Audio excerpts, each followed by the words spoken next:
Assalamualaikum warahmatullahi wabarakatuh. Hello everyone, introduce my name is Susi Rahmawati, English Literature of University Bina Sarana Informatika from class 33 to C7. So in this video, I would like to present about the text of active listening. Like usually, there are 3 parts of the text and 3 audios.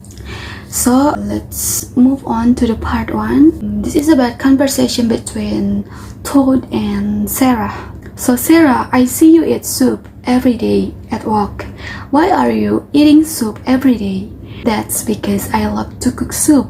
So you make the soup?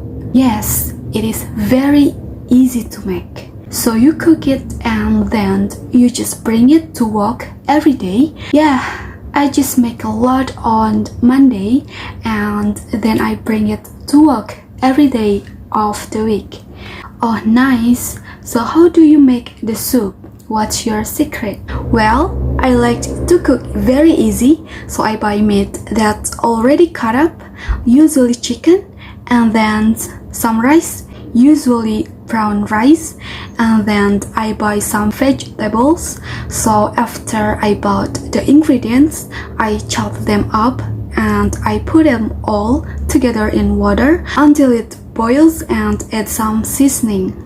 Okay, so you say the water boils, so as soon as the water boils, that's when you put it all the ingredients? Yes, that's right. So you don't put in the ingredients before the water boils? No, I guess it's just easier. Flat salt and pepper, maybe some garlic, and depending on the type of soup eater, maybe some soy sauce or lemon juice. Okay, do you put it in the flavoring after you put it in the ingredients or before you put in the ingredients? Maybe after, but usually right about all at the same time. Okay, so I just put everything in at one time, and then after you cook the soup, do you put the soup in the refrigerator? Do you let it sit outside? I usually eat some right then, and I also put it in containers for the week, but I let it sit in the containers out on the counter for a while for it to cool before I put in the refrigerator. Alright, and so you don't put it in the refrigerator until it is cool, until it's about room temperature, yeah. Okay, nice. And then how do you heat it up? Do you heat it up in a pot or do you heat it up in the microwave? In the microwave, it's the easiest. Yeah, nice. So you make enough for 5 meals. Maybe sometimes if I think I will get tired of eating it during the week, then maybe I'll just make enough for 3 or 4 meals. But if it's some kind that I think it's really delicious and I know I want to eat it every day, then I'll make a lot. Well, if that happens, when you make the soup, you can make it for 6 or 7 and give me a bowl. Okay, I'll do that next time. Oh, great, thanks. For the part 2 is about answer the question correctly. This is about a conversation between Jennifer and a man who asked for the place about the movie theater and also the restaurant and the florist. Okay, number 1. When it's tough going out with Jennifer is on Saturday night. Number 2. Where is the movie theater? It's the next to the church, second building on the right. Number 3. What is the favorite restaurant and what does the restaurant become favorite? The pink flamingo served because it was excellent Spanish food. Number 4. Where is the location of the favorite restaurant? Is the building just before the river on the left side. Number 5 is retell that conversation using your own word. Describe in detail information about the people talking about. It was talking about the conversation between Renee and a man who asking her. First, he asking Renee for the movie theater downtown, the one near the hospital place. Previously, he asked his girlfriend Jennifer to out on a date for the coming Saturday night, and Renee gave the directions clearly. So it's go ahead, first drive down First Street, going west across the river, and keep going straight until the Pine Street. Then turn left, and the movie theater is the second building on the right.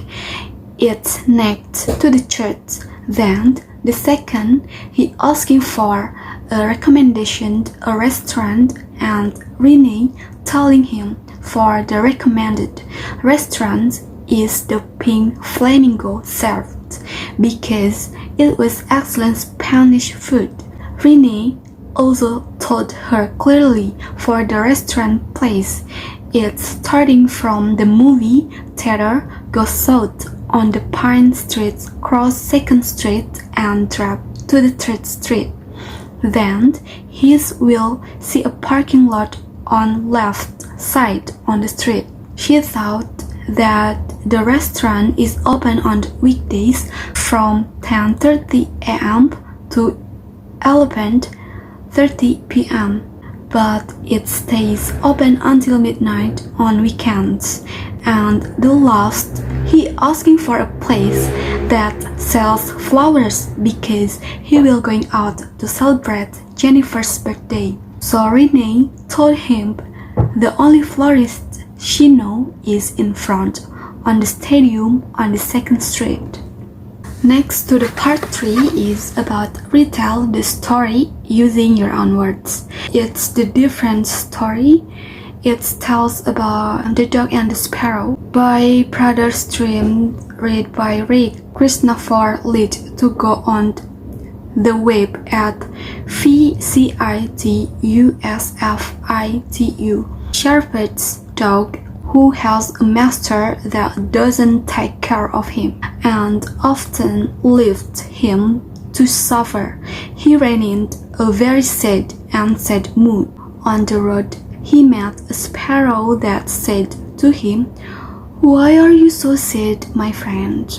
The dog said, "I'm very hungry and have nothing to eat." The sparrow invited the dog to come with him to the next town and they will soon find plenty food. Next, they went together into town, and as they passed the butcher shop, the sparrow tells the dog to stand there a minute until he gets a piece of meat for the dog. The sparrow perched on the shelf first, looked carefully to see if anyone was watching it. He picked up and stared at the pole that lay on the edge of the rock until it finally fell. The dog snapped, rose and rushed away with him to the corner where he immediately made up the whole thing. The sparrow invited the dog to come with him to the next shop and he will peck at the stick dog again. The dog kept following the sparrow. The sparrow took him to the bakery and pecked 2 rolls that were in the window until they fell. Because the dog wanted more, he took it to another shop and got some more for him. Then they both went to the highway, but because of the warm weather, they didn't go far. The dog felt tired. The dog wants to take a nap. The sparrow cleared the bushes, so the dog lay down on the street and fell fast asleep. While the dog was sleeping, Key by Carter in a carriage drawn by 3 horses and filled with barrels of wine was calm. The sparrow saw that Carter did not stop aside, but continued to walk on the path where the dog lay. Finally, they braked the whip and dragged the wagon past. The poor dog saw the wheels crush him to death. right there," cried the sparrow. The sparrow said, "This death of yours will cost you." The sparrow crept under the slant of the cart and pecked at the bottom of one of the barrels for him to loosen it, and then all the wine was gone without a quarter. Looking at it, he finally looked around and saw that the wagon was dripping and the cake was quite empty. "He's not bad enough yet," said the sparrow. Elsie lighted on the head of one of the horses and pet him until he got up and kicked. When the carter saw this, he took out his axe and aimed at the sparrow, which meant killing it, but he flew off and the blow fell on the poor horse's head with such force that he fell dead. Long story short, Carter lost all his wine and horses. Carter finally left his wagon full of anger and irritation, and he said to his wife, "What bad luck befell me. All my wine was slipped and all 3 horses died." He and the evil bird had entered the house and brought with them all the birds of the world. Only a carter sparrow saw that his corn was running low. It is not enough. Woe for the sparrow who says that cruelty will take your life. He had gone to the kitchen and still didn't regret what he had done. The sparrow sat outside the window. The sparrow shouted that, "Carter, your cruelty will cost you your life with it." Carter was so angry, so he grabbed his axe and threw at the sparrow, but they didn't hit it and just broke the window. The sparrow shouted, "Carter will cost you your life," and then Cat went mad and blind with anger and hit the window seat with such force that he split open. When the sparrow flew from their place, to Carter's wife was so angry that they broke all their furniture glasses. His wife tried to kill the sparrow, but the sparrow began to flutter as they stretched their necks and cried. Carter gave his wife an axe and cried, but she missed her goal and hit her husband on the head, so that he fell dead. The sparrow flew quickly home to her nest. The end. Alright, there are enough for this text, for the active listening text of meeting 12. Thank you so much for the attention. Wassalamualaikum warahmatullahi wabarakatuh. Have a great day.